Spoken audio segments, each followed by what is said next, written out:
Olá, saudações em seu coração maravilhoso. Hoje eu vou falar do traço de caráter psiconeurótico e vou falar especificamente de duas tipologias desse traço de caráter: o passivo feminino e o agressivo masculino. Bom, para quem acompanha os vídeos aqui desse canal, sabe que eu estou fazendo uma série sobre a caracterologia pós-reichiana, ou seja, assim, o que é isso, caracterologia, o que é caráter, o que eu estou falando sobre traços de caráter.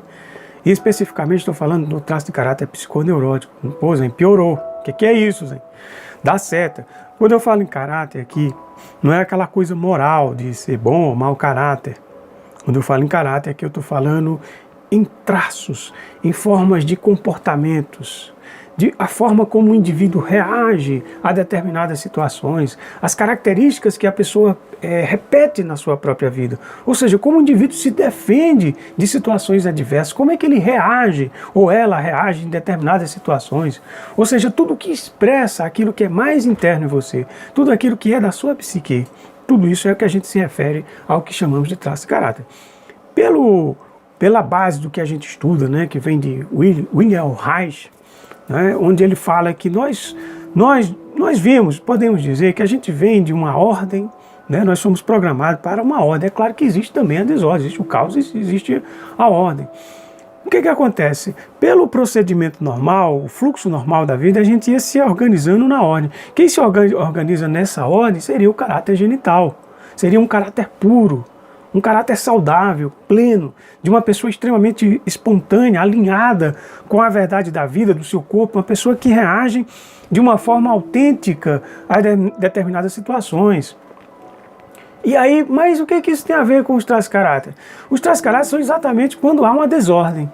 E essas desordens acontecem justamente na nossa vida, sobretudo quando elas têm uma influência na nossa formação, na nossa primeira infância, que a gente podia dizer que ali é a nossa base, é onde a gente vai formar esse caráter. Ou seja, se a gente passa pelas primeiras... Que fases são essas, hein? Se você nos viu os vídeos anteriores, eu vou falar. A gente passa, né, de acordo, se influenciado pela psicanálise, a gente passa por uma fase oral, uma fase anal e uma fase genital. O que é isso, Zen? Que coisa louca é isso? O que é a fase oral? A fase oral, a gente poderia dizer, em linhas gerais, que se associa da barriga da mãe ao período de amamentação.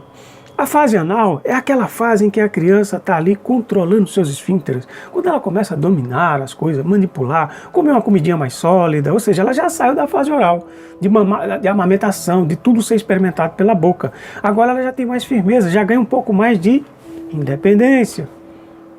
E essa criança ela vai se desenvolvendo. E aí ela vai fazer a transição, né, das fraldas para o piniquinho. Então tudo isso compreende essa fase, ou seja, ela vai estar trazendo seus conteúdos, ela está produzindo conteúdos internos, né? Tem escolas também que chamam até de fase de produção. E a fase genital é quando a criança está descobrindo a sexualidade infantil, quando ela começa a perceber que tem um outro, que tem casais, que tem uma coisa diferente ali nos seus órgãos genitais e por aí vai.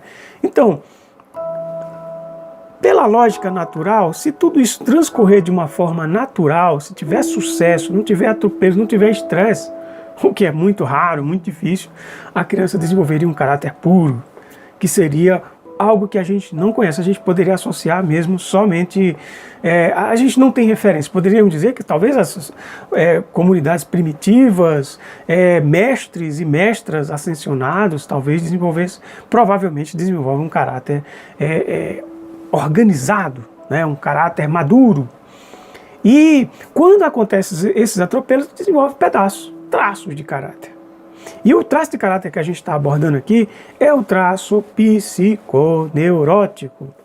Esse traço, ele se dá justamente na fase anal de desenvolvimento.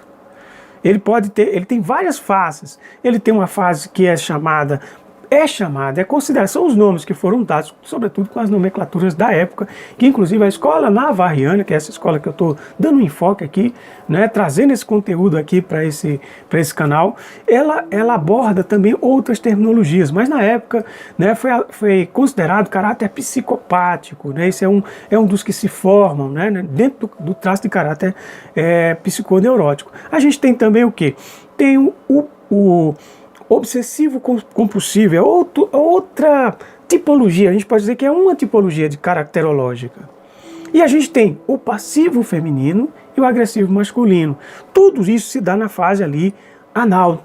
Todos os conflitos que aconteceram, dependendo de como foi gerenciado, como foi a educação dessa criança, ela vai desenvolver esses traços, ela vai ter esse norte. Isso é igual quando você vai fazer um pão.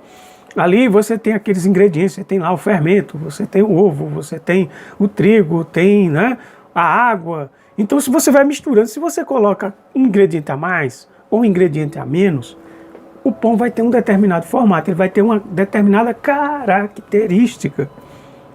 E essa característica, depois que ele vai para o forno, não tem muito o que fazer. Ela vai crescer com essa base, com esse traço. Por isso que chama traço de caráter. É um pedaço, não é um ser íntegro.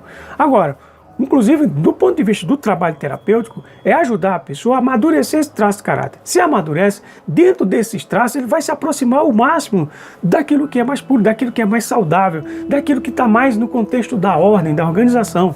Ou seja, ajuda a pessoa a se organizar para que tenha uma convivência melhor e ela possa ter muito mais prazer na sua vida, de acordo com o seu traço, com os seus traços mais evidentes, né?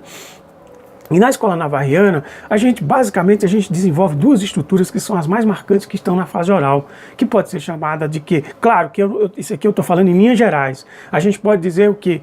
Que a fase da gestação e a fase oral, a fase de amamentação, elas são decisivas, são basicamente as verdadeiras estruturas primárias que nós desenvolvemos e conforme nós passamos por essas etapas, a gente vai desenvolver coberturas, ou seja, a gente vai desenvolver defesas mais ou menos sofisticadas ou mais sofisticadas. Vai depender da intensidade disso aí. Mas, no fundo, a base primária sempre vai ter essa conotação combinada com coberturas. De preferência que, inclusive, no trabalho terapêutico, se ajude a potencializar os aspectos positivos, os aspectos, positivos não, maduros dessas coberturas, né, dessas tipologias, né, que são as coberturas do ego, são defesas do ego, são defesas que a gente desenvolve para poder reagir, para poder existir, né, e não entrar num processo realmente depressivo e psicótico, né? Então é bem por aí. Então, dentro do caráter psiconeurótico, a gente já falou do obsessivo compulsivo, nós já falamos do masoquista. Ah, sim, esqueci de falar do masoquista também, que é outro traço que está dentro, é outra tipologia que está dentro desse traço de caráter, né? Que está dentro desse conjunto, né? Dessa estrutura, podemos dizer assim, né? Em linhas gerais, estou falando aqui só de uma forma geral, né? Então, o que acontece? Quando, sim, eu já falei desse aí, e faltou falar agora somente do agressivo masculino e do passivo feminino, que na verdade é uma coisa só, a estrutura basicamente é a mesma. Inclusive, se você quiser ver, eu sugiro que você veja os vídeos, né, só para você, né, ir acompanhando e se atualizar. O caráter psicopático eu vou deixar para falar no final, porque esse é um traço de caráter que passa por todas as outras fases, segundo essa escola navarriana. Então ele se completa realmente, né? É um período mais, como se disséssemos que ele participa de todo o processo anal e genital. Depois eu vou falar mais, fazer um vídeo específico, apesar de eu ter um vídeo aqui, como sair da dor do caráter psicopata, que é sobre a ótica de uma outra escola, tá? Então vamos lá. Então o que é esse caráter passivo feminino? Quando a gente fala de passivo, a gente já associa logo à suavidade, né? Está muito associado ao quê? A um homem que desenvolveu, sobretudo nessa fase anal, um receio, um medo muito grande do masculino, ou seja, desse aspecto, ou quem representa esse aspecto, e se voltou muito para o aspecto feminino. Esse homem, na verdade, ele tem uma identificação muito grande com a mãe. Então ele passa a ser uma pessoa muito leve, muito suave. Sabe aquelas pessoas que têm uma voz assim, com excesso de gentileza, parece que vai quebrar. E de acordo com como foi a passagem dele na barriga da mãe e na fase oral, isso vai ser modelado como ele vai reagir. O que vai acontecer muito nessa pessoa, nessa estrutura, nesse traço, nessa tipologia, né, que também é chamada de cobertura, é que há uma ansiedade muito grande, porque certamente essa criança também foi criada com base em muitas pressões, em questões de higiene também, em questões, né, de regras, só que foi tolhida o aspecto, a possibilidade da agressividade. Ele desenvolveu o quê? Um medo muito grande do masculino. Isso aí no contexto clássico poderia dizer um medo muito grande do pai, né? Então uma pessoa que assim vai desenvolvendo uma certa inabilidade de satisfações, inclusive quando esse caráter, né, a pessoa desenvolve esse traço e ele cresce, é uma pessoa que vai ter dificuldade em se satisfazer em relações amorosas. É uma pessoa que vai ter assim uma polidez muito grande. Sabe aquelas pessoas que tudo que você fala, ela concorda com você? É a pessoa que vai no terapeuta, vai fazer de tudo para dizer que tem né, aquilo que no processo terapêutico se chama de transferência positiva, que é uma relação positiva que o paciente desenvolve com o terapeuta. Então ele vai fazer isso de uma forma exagerada. Ou seja, é aquela pessoa que concorda com tudo e não agride. Parece que vai quebrar, parece que vai se desmanchar. Então, ou seja, a voz tende a ser uma voz com uma tendência muito feminina, muito afeminada. A expressão facial é muito suave, e do ponto de vista assim, energético, a gente pode dizer que é uma pessoa que tem uma energia, ela tem uma boa base, isso tudo é o que ela expressa por fora, mas por dentro ela é uma pessoa que tem uma agressividade, ela tem um medo, mas só que ela não consegue expressar. Ela não consegue colocar isso para fora. Ela tem uma energia pode ser considerada... essa energia é desorganizada, não é bem distribuída, né? Não é o suficiente para fazer com que ele possa superar esse excesso de fragilidade e identificação exagerada com a mãe. Ou seja, ele nunca vai ter aquela relação de homem e mulher, ou de mulher e homem, ou seja, aquela relação de casal, né, onde tem um objeto de desejo do outro, e por aí, ou da outra, e por aí vai, né? Ou seja, ele desloca para a mulher todo o ódio que vem lá do seu próprio pai. E aí ele fala mal do pai de uma forma suave, mas no fundo tem uma raiva, tem uma tensão muito grande, tem uma ansiedade muito grande, né? Inclusive são tensões severas, né, dos músculos, né, inferiores, né? E também a gente pode dizer, em linhas gerais, que tem uma agressividade inibida. Já o agressivo masculino, ele tem o mesmo padrão, né? Toda a construção, a elaboração dessa tipologia, ou seja, tipologia é uma cobertura, é uma defesa, né? É uma forma do indivíduo se defender do mundo com determinadas características. E aí essas defesas estão ali para quê? Para proteger o ego. E nesse caso aí, para proteger sobretudo, para proteger o ego e também, né, essa proteção vai ser condicionada pelo tipo de trauma, pelo tipo de estresse ou de comprometimento, ou grau de comprometimento que se deve principalmente na fase de gestação e na fase oral. Porque essas aí vão definir como será o andamento, sobretudo, dessas ações. E aí você vai ver como é que funciona o agressivo masculino. Por quê? Por que agressivo? Porque é a menina que se identifica com o pai. Basicamente, ela copia, o princípio é o mesmo do passivo feminino.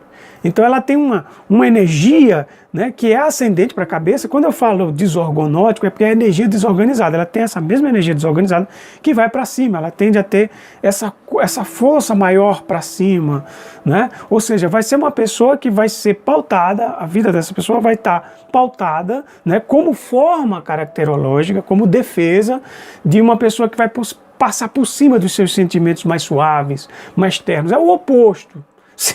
Tendo o mesmo princípio, tendo a mesma coisa ansiosa, né? Ela vai usar a agressão e determinação como forma de ação. Essa pessoa, num processo terapêutico, digamos, ela tem que caminhar para recuperar também os aspectos suaves. que ela possa, digamos, desarmar. Assim como o passivo feminino, num processo terapêutico, ele vai, inclusive, desenvolver essa autoafirmação, desenvolver também essa agressividade que está ali enrustida, está embutida. Ela existe, mas só que ela não pode sair. Então, por não poder sair devido a esse padrão que foi criado, ela se torna nociva e limita a pessoa em muitos aspectos, né? Então, isso, sim, um detalhe importante. Isso não tem a ver com orientação sexual, tá? Você pode pensar porque é gay masculino, gay feminino. Não necessariamente, não é isso. Essa identificação vai em outra direção. Ela está numa linha de defesa, ok? Então, olha, saudações, assim a gente fecha essa linha do psiconeurótico, e no próximo vídeo a gente vai falar dessa série, né? Nós vamos falar sobre o traço de caráter neurótico. Então, saudações e muita luz! Uhul!